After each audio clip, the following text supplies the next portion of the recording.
এক গ্রামে এক ময়ূর বাস করত। সে খুব একা একাই দিন কাটাচ্ছিল। তার সাথে কেউই থাকতে চাইতো না, কারণ সে অনেক অলস বলে। সে অনেক সরল থাকতো, তার মনটা অনেক ভালো ছিল। সে একা একাই থাকতে লাগলো। একদিন তার সামনে আরেকটি ময়ূর আসে এবং তাকে জিজ্ঞাসা করে যে, তোমার কি হয়েছে? তুমি সবসময় একা একা থাকো কেন?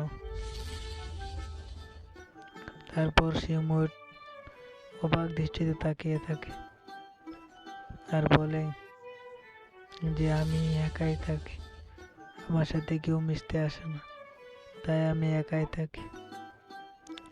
তুমি কি আমার বন্ধু হবে? তখন সেই ময়ূরটা বলল, হ্যাঁ, আমি তোমার বন্ধু হব। তারপর থেকে তারা দুজন বন্ধু হয়ে গেল। এভাবেই তারা সুখে শান্তিতে থাকতে লাগলো। তারা অনেক ঘনিষ্ঠ বন্ধু ছিল। তাদেরকে কেউই কিছু বলতে পারতো না, কারণ তারা অনেক বিশ্বস্ত বন্ধু ছিল। তারা অনেক দুজন দুজনাকে অনেক সময় দিত।